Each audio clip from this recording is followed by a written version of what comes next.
This is Christopher McNabb, who is facing charges for the murder of his 2-week-old child in Covington, Georgia. After the child's mother reported the baby missing to police, local law enforcement immediately launched a search. Later that night, McNabb is seen in front of TV cameras begging for his child back.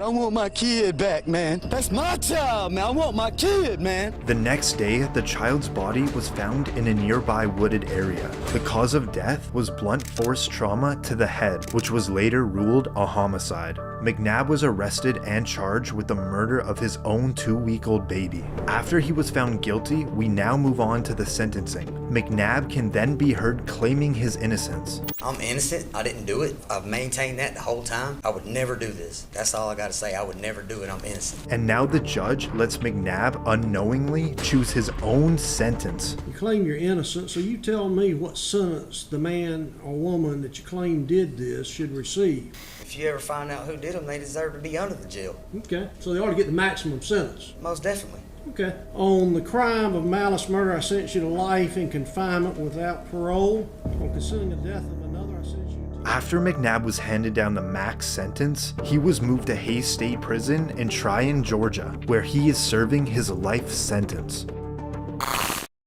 This is Franklin Williams, who is convicted of multiple felonies, including armed robberies and fleeing police in Cleveland, Ohio. Again, I'm going to interrupt. Mr. Williams, listen to me. I'm going to gag you in 1 second. Williams conducted 3 armed robberies before leading police on a high-speed chase. He was later arrested and convicted. Now, at his sentencing, Williams would not stop talking, despite more than a dozen warnings from the judge. That means zip it right now. Does that make sense? No, it doesn't. That's a violation of the HIPPO law, Judge. Here we go. This resulted in the judge ordering Williams' mouth to be taped shut. If you spit on, attempt to bite, or injure any of my deputies, you're going to have a bad day. That's what it is. At a following court appearance, Williams has something to share with the judge and cameras. Freedom of speech, no duct tape. With the hashtag. Aside from all the interruptions, the judge can hand down Williams' sentence. You faced a potential maximum consecutive sentence of 134 years. I ordered a 24-year sentence. After Williams received a 24-year prison sentence, the judge later apologized for the duct tape and threw out that sentence. He then appointed a new judge, where she sentenced him to 33 years behind bars.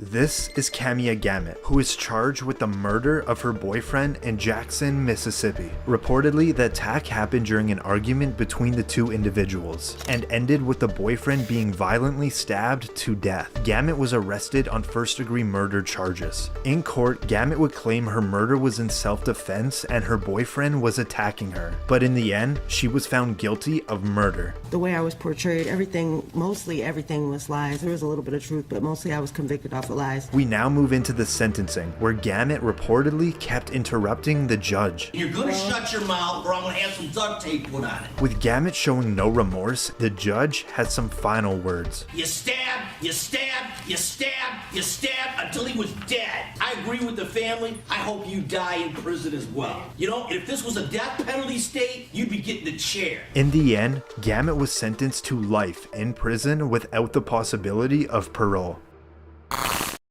This is Kimberly Kessar, who is charged with the murder of her coworker in Nassau County, Florida. Jordan Beard is Jolene Cummings' cousin. Kessar was working at a Tangle's hair salon under a fake name. She reportedly was on the run for 25 years and wanted in several states. She wouldn't be found until she brutally murdered her coworker with scissors and allegedly disposed of her body. This is Kessar after she was arrested and awaiting trial. Are we on mute anyway, so I can say whatever the I want? We're not on mute. Oh, okay. And this is what it was like to supervise her in jail. She began to remove feces from styrofoam trays in the back of her cell and smear it on herself on the walls. She began to throw feces at Smith, Miller, and I. Now, in the trial, she had to go to a separate room due to her outbursts. I refuse it. I have refused it. I refuse the public defender's office. They appointed Jolene Cummings' cousin as my public defender. What, you don't want the public to know that? And she continuously made false claims about her former public defender. Jordan Beard is Jolene She was later found guilty of first-degree murder and was sentenced to life in prison without parole. This is Kyandria Cook, who was found guilty of carjacking charges in Volusia County, Florida. 18-year-old Cook and her then 17-year-old boyfriend had used a dating app to set up a carjacking, where the boyfriend reportedly shot the victim, leaving him seriously injured. After fleeing the scene and being on the run, the pair attempted another carjacking just 2 days later, but they were arrested. Now in court, Cook stands in front of the judge for her involvement in the theft and shooting. Keeps you guilty of all 3 charges, sentence you to 20 years in state prison.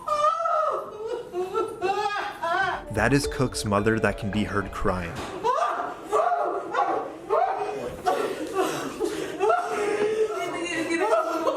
Reportedly, the reason for this very emotional outburst is there was a miscommunication with the assistant public defender, where Cook and her mother thought she wouldn't face any prison time.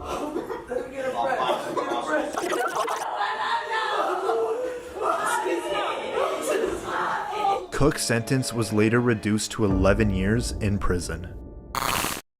This is Jacob Morgan, who at 17 years old was found guilty of setting a house fire that killed a family member in Rock Hills, South Carolina. Morgan was left alone to look after his 14-month-old stepbrother, and reportedly, prosecutors said Morgan intentionally set the fire that killed his family member. In court, Morgan is at a probable cause hearing. Listen as the judge speaks. So therefore, I am going to find that there is probable cause to charge the individual General Sessions Court for late charge.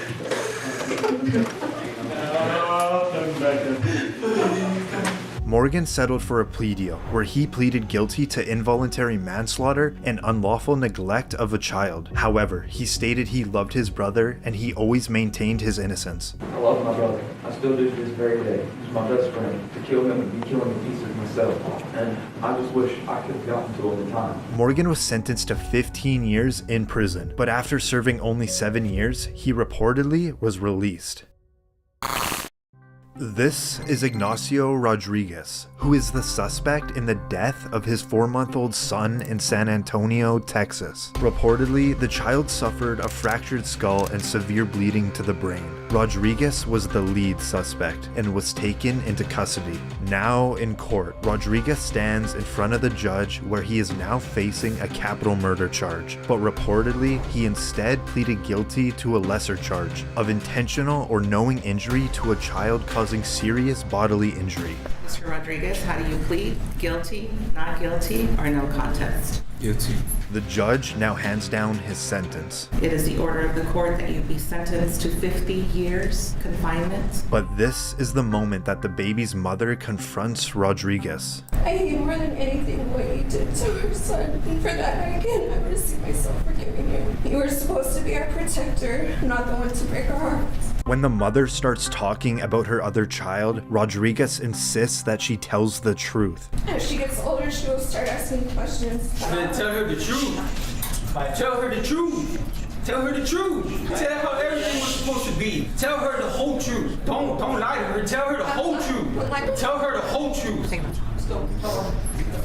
The whole truth. Court officials quickly remove Rodriguez out of the courtroom. Tell her the whole truth, Angela. The whole truth. He is currently serving his 50-year prison sentence. This is Damon Kemp. He is charged with the double murder of his roommates in Daytona Beach, Florida. Police were called to investigate a burglary at an apartment complex, and it was here Kemp allegedly confessed to the murders. He was originally staying with his 2 roommates when both individuals were shot several times in the apartment. During Kemp's bond hearing, he's now escorted into court in a wheelchair.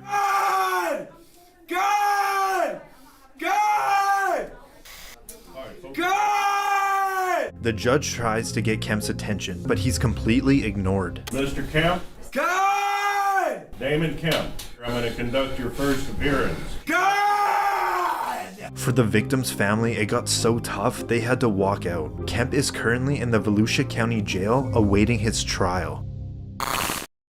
This is Erica Butts and Shanita Cunningham. They were both charged with homicide by child abuse in Somerville, South Carolina. Butts, who was best friends with the child's mother, was supposed to be caring for the toddler for 2 weeks. The child was only 3 years old. She died from her injuries, reflecting weeks of torture, a time frame that matched the time she had spent with Butts and her lover at the time, Cunningham. What must have been the excruciating sounds that came from that child is more than disconcerting to this court. After both women were found guilty, the judge now hands down their sentence. The court finds it appropriate that each be sentenced to the State Department of Corrections for a period of life. They were just sentenced to life in prison.